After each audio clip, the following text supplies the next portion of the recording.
Sweater चोर चुड़ैल। बसंतपुर अपने शीतलहरों और ऊनी कपड़ों के लिए आसपास के सभी गांवों में जाना जाता था। जनवरी का महीना, कड़कड़ाके की ठंड के बीच बसंतपुर के लोग ठंड से बचने के उपाय लगातार करते रहते। कोई आग ताप कर तो कोई ऊन के मोटे मोटे कपड़े पहनकर। इसी बीच मोहन अपने परिवार के साथ अपने घर में आग ताप रहा होता है। इस बार तो हर बार से ज्यादा ठंड गिर रही है। बाबा रे, हाथ में महसूस ही नहीं हो रहा। मेरे हाथ तो बर्फ हो गए हैं। तभी रसोई से चंपा वहां आती है। खाना तैयार हो गया है, चलिए सब खा लेते हैं। अरे चंपा, स्वेटर क्यों नहीं पहना तुमने? ठंड लग जाएगी ना तुम्हें। काम करते वक्त गर्मी सी लगी तो एक बार स्वेटर खोल लिया था। अभी जाकर पहन लेती हूँ, वरना ठंड की चपेट में आ गई तो फिर तो मैं गई। चंपा अपने कमरे में जाती है जहाँ उसने स्वेटर खोल कर रखा था, पर वहाँ स्वेटर होता ही नहीं। होती है तो दुर्गंध। हाय रे अम्मा, हमारा स्वेटर कहाँ चला गया? अरे दुर्गंध, बाप रे बाप, नाक के बाल ही चल जाए।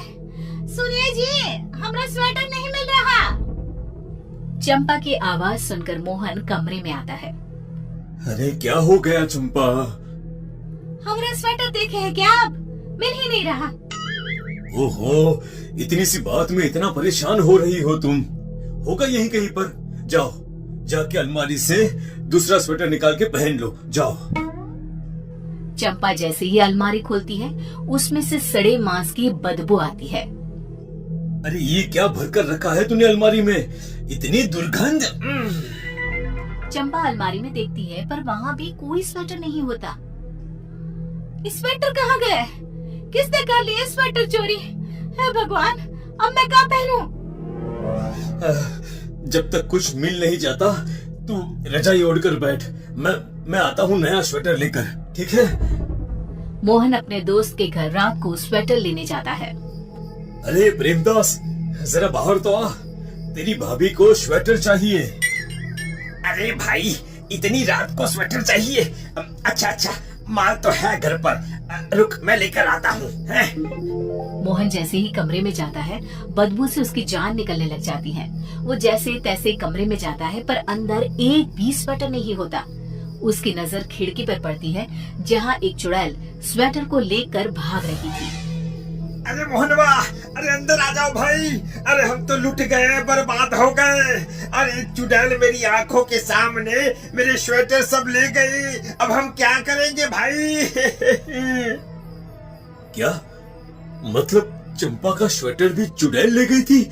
हे भगवान। बसंतपुर गांव के लोगों पर चुड़ैल का साया मंडराने लगता है। लोग बहुत डर जाते हैं। सभी के घरों से स्वेटर ऐसे गायब हो रहे थे मानो जादू।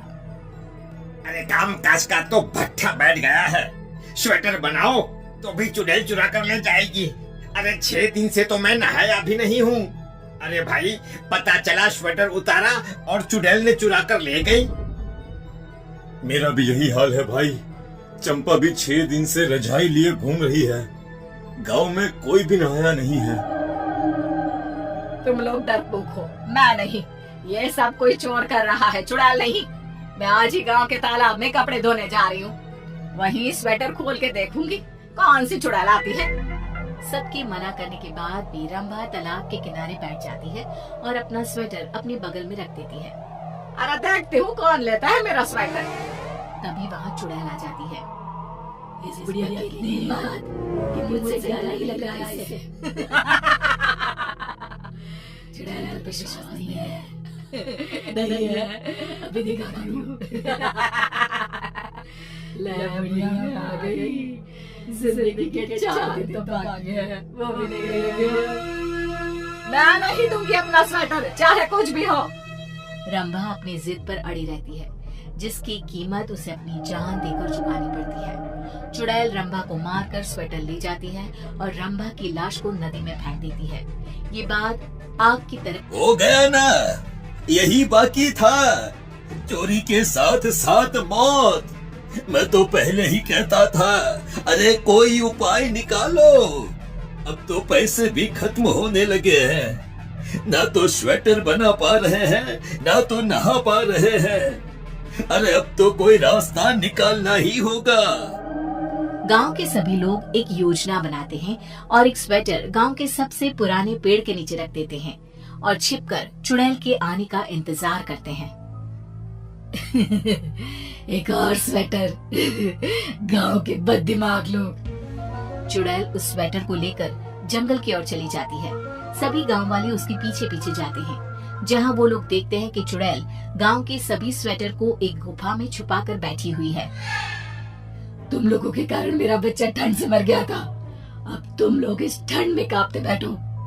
प्यारी को एक चुड़ैल बनने पर मजबूर किया है तुम लोगों ने। अब तुम लोगों को मारकर तुम लोगों के पहने हुए स्वेटर भी न चुराऊंगी।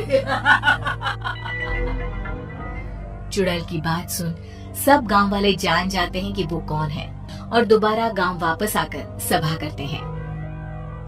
अरे अरे ये तो हमारी प्यारी ही है। अरे पर वो चुड़ैल कैसे बन गई? मुझे पता है।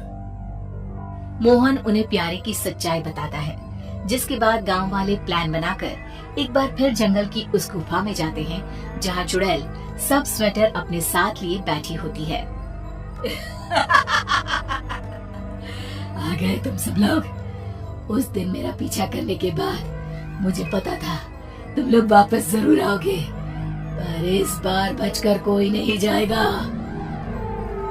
प्यारी, हम मानते हैं गांव वालों से गलती हुई है, तुम हमें सजा दो वो भी मंजूर है, लेकिन इस तरह अपने ही गांव वालों को मारना सही तो नहीं।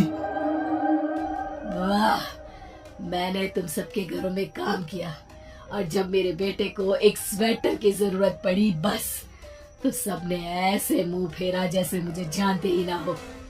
तुम सबकी वजह से ठंड से मेरा बेटा मर गया। जिस गांव के सभी लोग स्वेटर पहनते हैं, वाह मेरा बेटा ठंड से मर गया और अब मैं तुम सबको उसी ठंड से तड़पा तड़पा कर मारूंगी, तभी मेरे बेटे और मुझे शांति मिलेगी। देखो बेटा, ये बदला लेने का सही तरीका नहीं है प्यारी। चिंटू की आत्मा कभी नहीं चाहेगी कि तुम ऐसा करो। हम तुमसे माफी मांगते हैं और वादा करते हैं कि कभी भी हमारे गांव में या आसपास के किसी भी गांव में कोई भी ठंड से नहीं मरेगा। गांव वालों के लाख नए तरीके से समझाने पर भी प्यारी नहीं मानती और एक एक कर सबकी स्वेटर छीन लेती है, जिसके बाद कड़ाके की ठंड और कुछ भी गर्म पहनने के लिए ना होने की वजह से गांव में लोगों की मौत होने लगती है। बहुत हुआ। अब मैं इस प्यारी चुड़ैल की एक नहीं चलने दूंगा। प्रेमदास ठंड से कांपता चुड़ैल के पास जाता है। प्यारी बहन, देखो मैं तुम्हारा दर्द समझ सकता हूँ और मैं गांव वालों और अपने बर्ताव के लिए माफी भी मांगता हूँ। मेरा वादा है तुमसे कि आज के बाद हर साल जरूरतमंद लोगों को फ्री में स्वेटर बांटूंगा और तुम्हारे बेटे के नाम से ही बांटूंगा। लेकिन अभी तुम गांव वालों को उनके गर्म कपड़े वापस कर दो। सब अपने किए पर बहुत शर्मिंदा हैं और पछता भी रहे हैं। अब माफ कर दो बहन, माफ कर दो। प्रेमदास की बातों से प्यारी चुड़ैल का मन पिघल जाता है और वो गांव वालों को माफ कर देती है। गांव वाले प्यारी और उसके बेटे की आत्मा की शांति पूजा करवाते हैं और अपने वादे के मुताबिक सब काम भी करते हैं।